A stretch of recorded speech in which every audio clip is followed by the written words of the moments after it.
I want to begin this presentation today by thanking some people who've provided feedback as I prepared for these sessions on termination of pregnancy from a Jewish perspective. First of all, my friends and mentors, Bob and Susan Benjamin, who had some great suggestions about how to do a hybrid talk like this.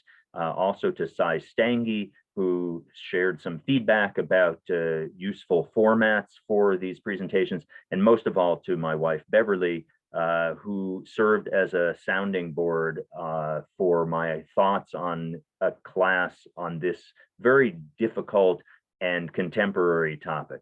I want to share a caveat up front that I am not an expert on this topic. I have looked at several primary Jewish sources, almost all in English. And so translation is an issue of importance here, and we're going to see that very early on. I've also looked at some secondary Jewish sources, and I love to collect and disseminate this kind of information. And it's the way I choose to approach almost any topic that comes up as a potential Jewish adult education program, to go to primary sources and see what they have to say. So we're talking today about abortion, and I'm defining this as the intentional termination of a woman's pregnancy by physical or chemical means.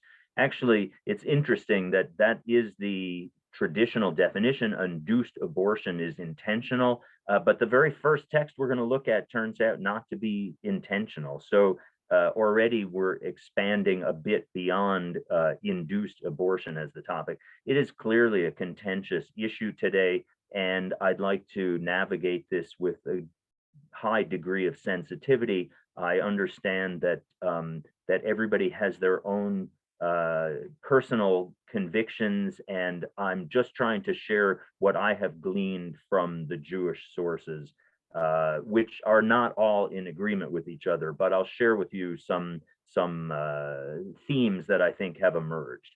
I'm not talking about miscarriages except in the opening text that I'm going to look at. And the ground rules for any discussion on this topic are that we can disagree with somebody else's perspective, but it's important to respect the person, even if we disagree with their perspective.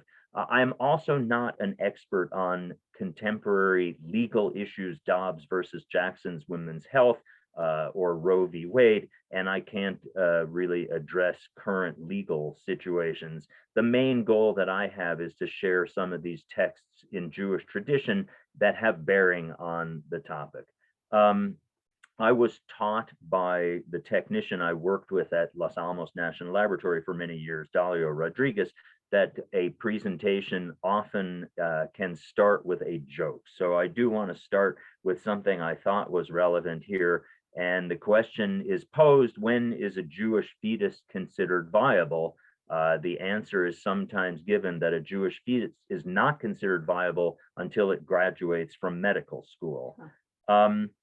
So let me share with you, to start with, a bottom line up front here. The traditional Jewish perspective is not a black and white situation. In some cases, abortion is required. In other cases, abortion is permitted. And in the balance of the cases, abortion is prohibited in accordance with traditional Jewish teachings.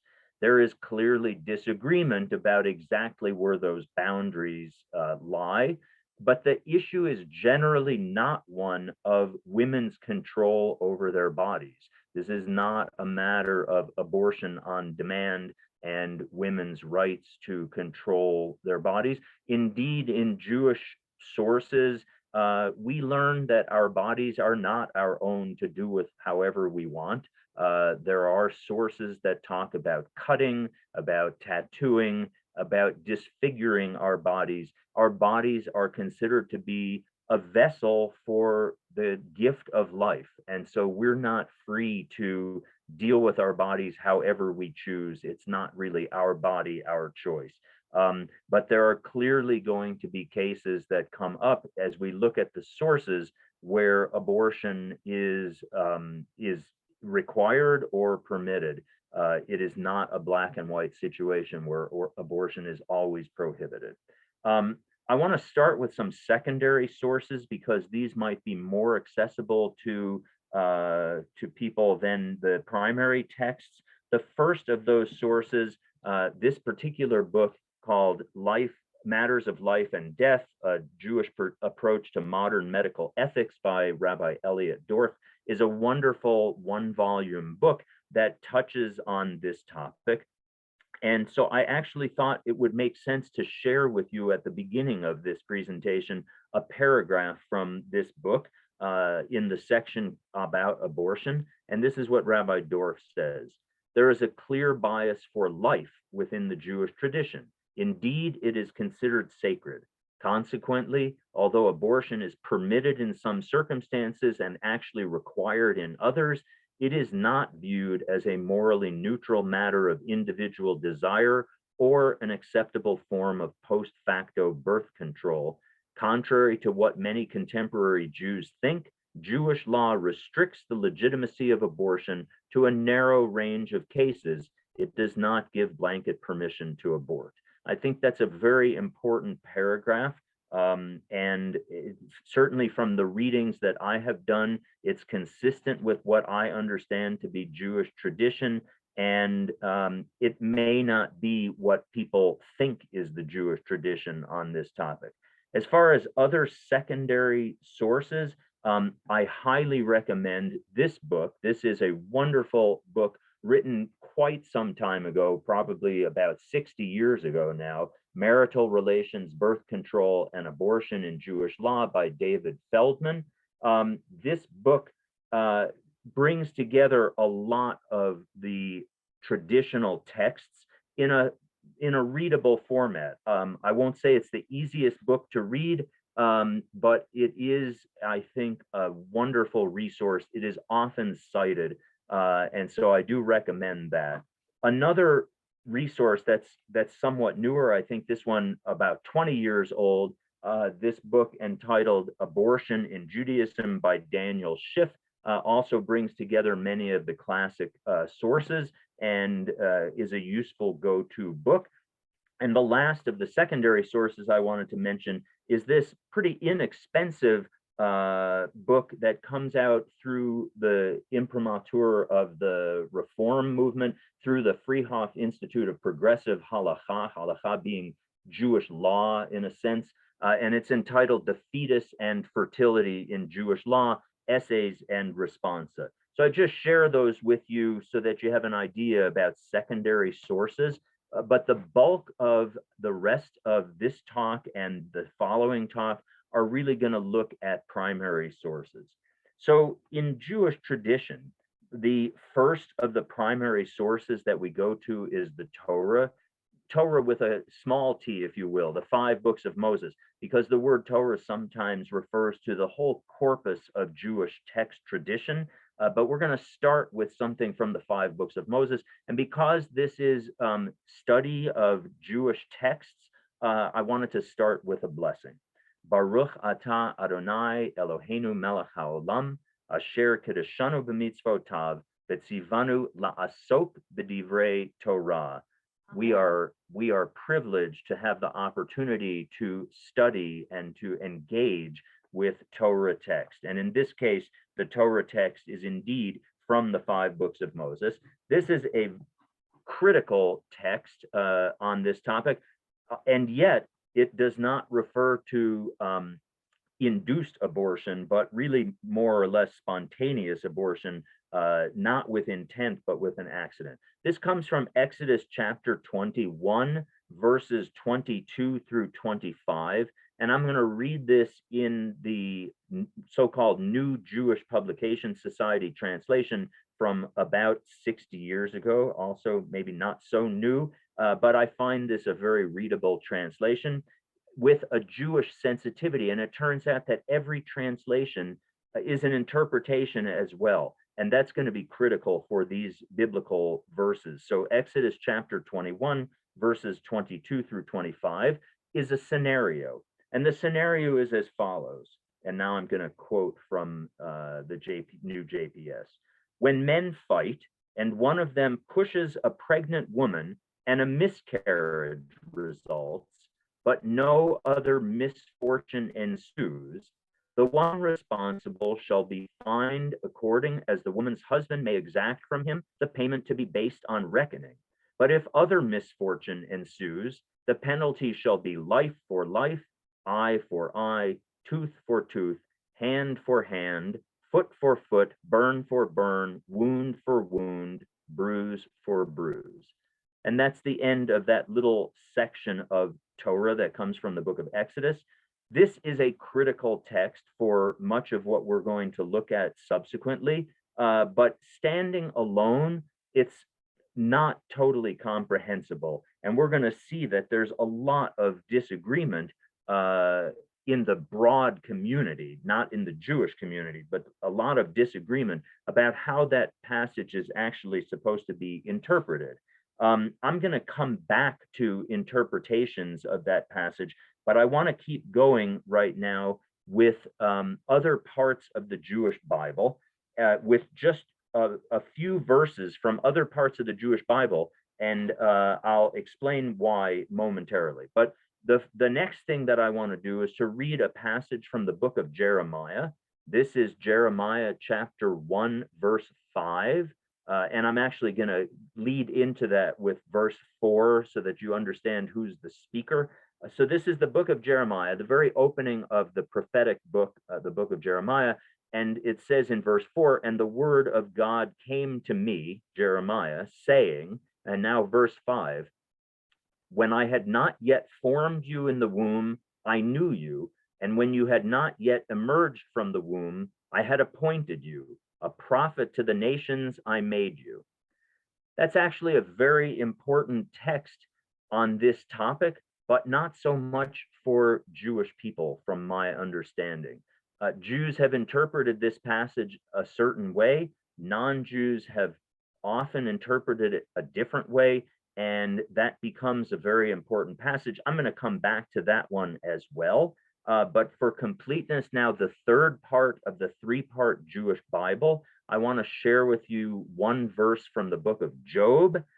This happens to be Job chapter 10, verse 12, and it's not going to be very obvious how this verse has great bearing on the topic. We'll see that at some point down the road with other texts, but I have some logic to what I'm doing. So let me share with you Job chapter 10, verse 12, and it says, you have granted me life and kindness, and your providence watched my spirit. That's it for our biblical verses. 3 or 4 verses from the book of Exodus, 1 verse from the book of Jeremiah, 1 verse from the book of Job. And those are the 3 parts of the Jewish Bible, the 5 books of Moses, or the Torah, a passage from prophets, Nevi'im, that's the Jeremiah passage, and a passage from Job, which comes from the 3rd part, or the writings, the Ketuvim part of the Jewish Bible. Those 3 parts of the Jewish Bible make up what we call as an acronym Tanakh.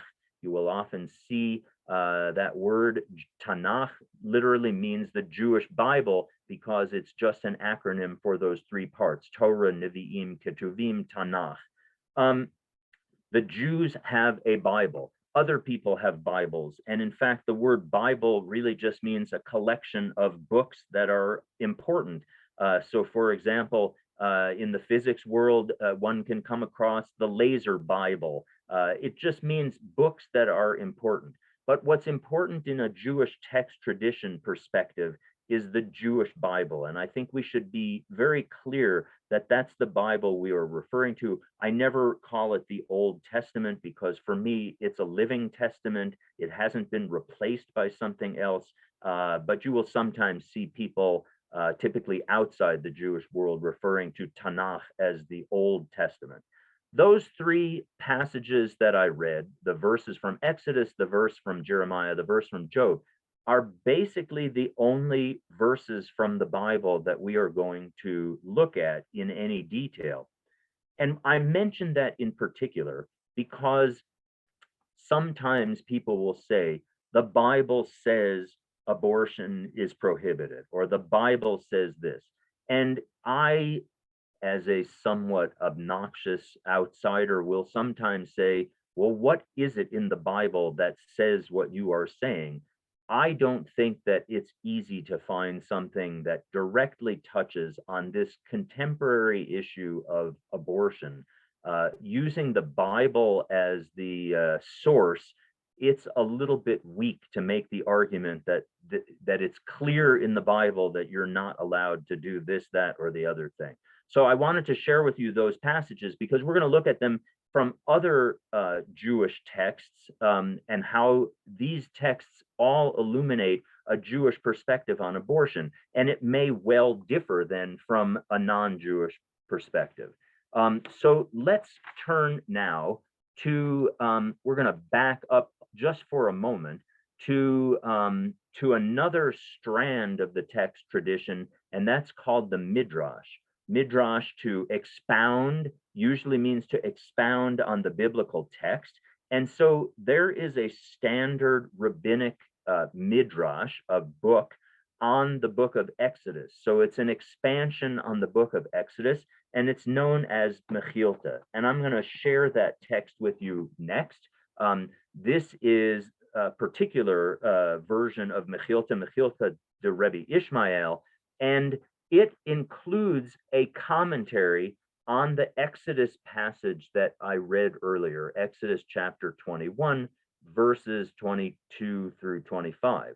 So it quotes from the Exodus source, and then it goes on to expand on it. And the particular part that I want to expand on is the part where it says no misfortune ensues. So let me just share that text again with you because I want to make sure we know what we're talking about here. It says, when men fight and one of them pushes a pregnant woman and a miscarriage results, but no other misfortune ensues. That's the JPS translation.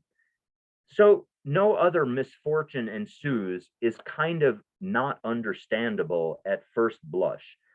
Obviously, something bad has happened, or there is some talk about a misfortune, but it's not clear what it's talking about.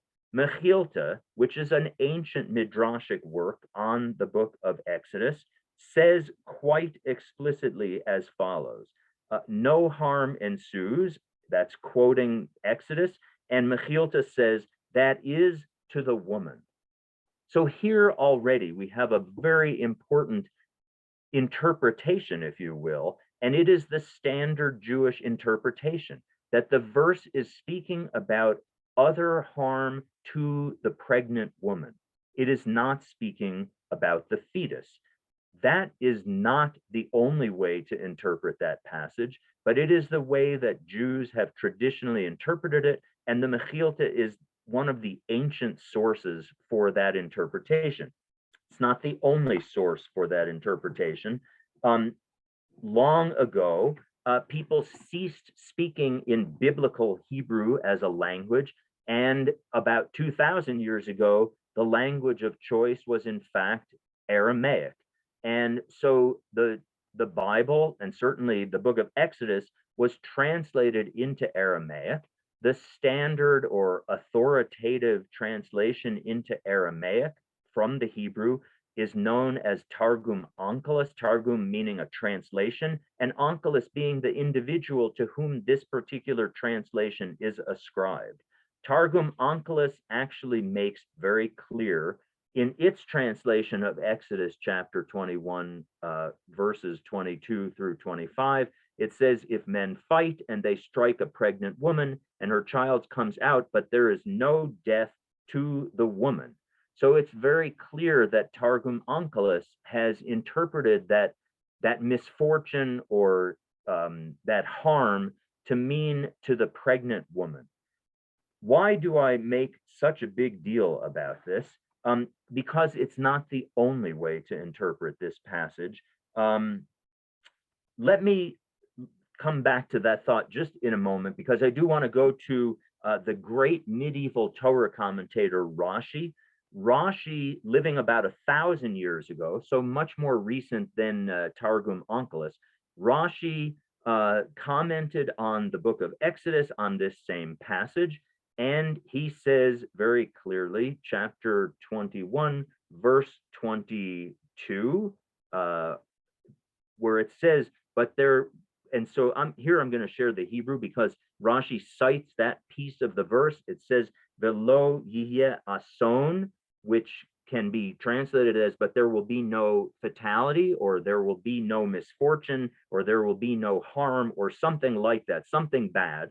And Rashi says explicitly, ba'isha, to the woman. And that means as opposed to the fetus. So Rashi is very unambiguous that he is looking at that verse as clearly speaking about harm to the woman. Now, I do want to be fair about this. This is not the only Jewish understanding of the verse. It is the dominant understanding. But there was a time where Jews spoke Greek as well, and were not just speaking Greek, but were influenced by Greek philosophy. And as a result, the translation of the Torah, actually of the Bible, into Greek has quite a different meaning to it. And so this is what we call the Septuagint. And it was, at least according to legend, composed by 70 different scholars, rabbinic scholars, each working independently, who miraculously produced exactly the same translation into Greek as each other. And here, Exodus chapter 21, verse 22 says as follows, and if two men strive and smite a woman with child, and her child be born imperfectly formed, he shall be forced to pay a penalty. But if it be perfectly formed, he shall give life for life, etc. That translation now changes the whole meaning. It now says that the harm or the misfortune, whatever this ason is related to, is associated with the fetus, not with the woman. That changes the meaning completely. And that is a source of disagreement between traditional Jewish study of these texts and maybe some non-Jewish study of these texts. And not to make it seem like the Septuagint was not looked at by anybody, there was a Greek Jewish writer whose works were somewhat forgotten in the Jewish world, is my understanding, but were preserved within the Christian world. But he was a Jewish writer of Philo.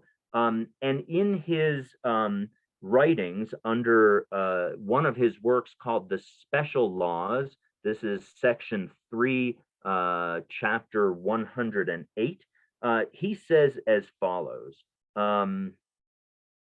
if anyone has a contest, meaning contests with a woman who is pregnant, and strike her a blow on her belly, and she miscarry, if the child which was conceived within her is still unfashioned and unformed, he shall be punished by a fine, both for the assault which he committed, and also because he has prevented nature, who was fashioning and preparing that most excellent of all creatures, a human being, from bringing him into existence. But if the child which was conceived had assumed a distinct shape in all its parts, and then he goes on to explain what that is about connective qualities, then the person shall die. So what Philo is doing is he's taking that Septuagint translation to heart, and he's saying that the biblical passage in Exodus is referring not to misfortune or harm or fatality to the woman, but rather of some kind of bad situation to the fetus. That is a minority view in Jewish circles, but I did want to be fair and balanced and to show that we do have that within the full spectrum of Jewish texts. It's important to know that we don't always all agree on everything, but I thought that was important to share as well. I'm going to back up just for a moment because I've introduced Rashi, who is the father of biblical commentary.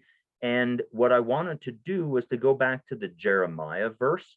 So the Jeremiah verse, just to share that one with you one more time, this is Jeremiah chapter 1, verse 5. when I had not yet, and this is God speaking to Jeremiah, when I had not yet formed you in the womb, I knew you. And when you had not yet emerged from the womb, I had appointed you. A prophet to the nations, I made you.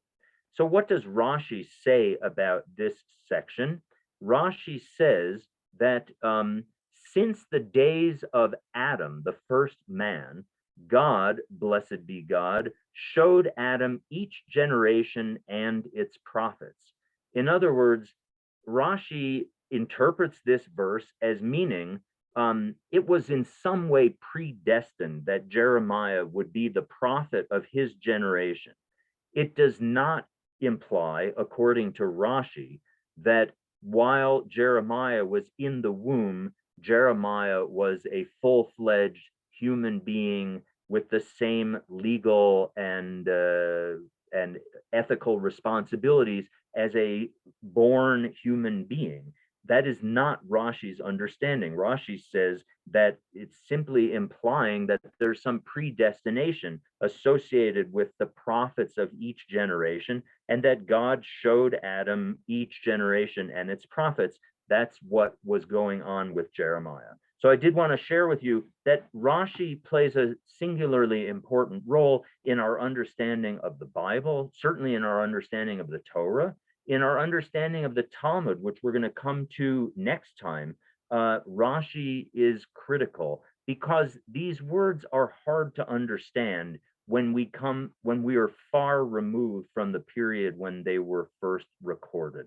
And Rashi is a critical bridge from the earliest generations to the modern times. Rashi's understanding of the text guides us to what was most likely the understanding of the text long ago. So if you think of the Jewish text tradition as a tree, the trunk of the tree, the core text, is clearly the Tanakh, and starting with the Torah, the 5 books of Moses, and then maybe with somewhat lesser sanctity, the prophets, Nevi'im, and then maybe slightly below that, the Ketuvim, or the writings. But those 3 parts of the Jewish Bible, those 3 parts of Tanakh, are at the core of our text tradition. So they're kind of the base of that tree. We went off on one branch for a little bit there, what I call the Midrash branch. This is kind of the expansion of the text branch. When we looked at the text from Mechilta, we're going to look at a different midrashic source in the next class. But for right now, I want to go back down to the trunk and go up another branch. And this branch now is a hugely important text branch in Jewish tradition. I've alluded to it already by mentioning the word Talmud. So this is what I call the rabbinic text branch of Mishnah, followed by Gemara, the Babylonian Talmud, also the Talmud of the land of Israel. And this branch goes off quite a ways, but it starts with the Mishnah. So I'm going to share with you a Mishnaic text, but first let me tell you a little bit about the Mishnah. The Mishnah records the arguments, the debates, the comments of rabbis who lived over the course of about 400 years, starting about 2,200 years ago, 200 before the Common Era, to roughly 200 of the Common Era. That 400-year period is what we call the Mishnaic period. A lot of discussion took place, and recording all that discussion must have been a mammoth job because it was considered the oral law. It was shared one generation to the next by oral tradition. And then roughly the year 200 of the Common Era, very important leader of the rabbinic world, Rabbi Judah Hanasi, Judah the Prince, took all that Mishnaic material and edited it, compiled it, redacted it, and turned it into a coherent work. If you are familiar with the song that we sing towards the end of the Passover Seder, when we talk about who knows 1 and who knows 2 and who knows 3, etc., when we get to 6, we say who knows 6. I know six. Six are the books of the Mishnah. And that was the organizational structure that Rabbi Judah the Prince developed, where he took materials from lots of different discussions and he organized them thematically. So the Mishnah is divided up into six major thematic works, if you will, and then it's subdivided into what are called tractates. That structure is extremely important because that stays as the same structure for the Talmud, the commentary on the Mishnah as well. But now, having given you a little bit of a preamble about the Mishnah, I want to cite what is a critical text for the topic at hand, for the topic of abortion. And this Mishnaic text is, we could not ignore this Mishnaic text and make much progress on understanding a Jewish perspective on abortion. So this Mishnaic text comes from one of those tractates. It happens to be the tractate known as Ohalot, and this is chapter 7, and it is Mishnah number 6. So Mishnah, like the word Torah, Torah having a capital T can mean all of Jewish text tradition, but maybe with a small t meaning just the 5 books of Moses.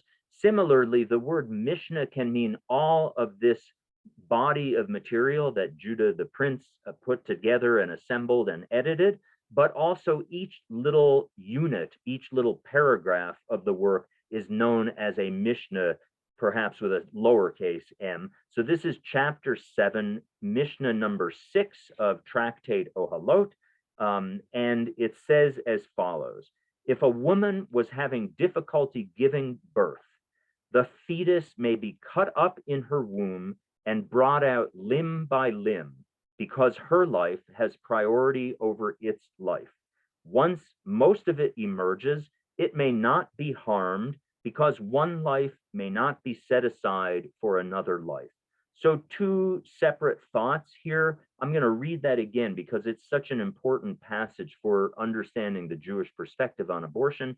If a woman was having difficulty giving birth, so we're not talking about early stage here at all. We're talking about somebody who's actually in delivery. The woman was having difficulty giving birth.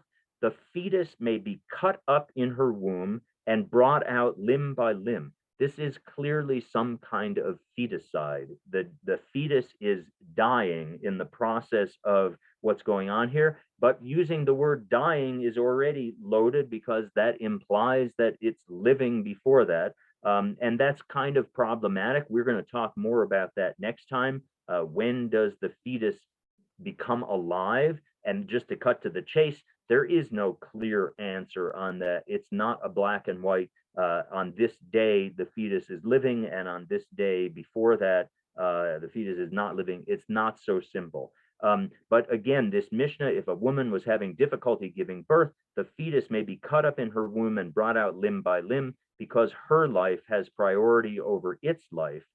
And then it qualifies this. Once most of it emerges, and one could imagine the however that is implied there, it may not be harmed, meaning the fetus, because one life may not be set aside for another life. That is a hugely important passage for the rest of the discussion that's going to take place in the Jewish literature on this whole topic of abortion. Now, I said that Rabbi Judah the Prince took a whole bunch of materials and organized them by topic, and made these 6 major divisions and then several minor divisions. I think altogether there are something like 63 tractates to the Mishnah. So each one of these 6 orders, we call them, has approximately 10 on average tractates in it. So Rabbi Judah the Prince did this amazing job of editing, but it means that he did some pruning and some trimming, and some things ended up on the cutting room floor. Because we are Jews, we like to keep all texts, and so the stuff that ended up on the cutting room floor was collected together and is called Tosefta, which literally means additions, and these also have been preserved and are organized on that same six-order structure that Judah the Prince developed, with the same tractate structure as well.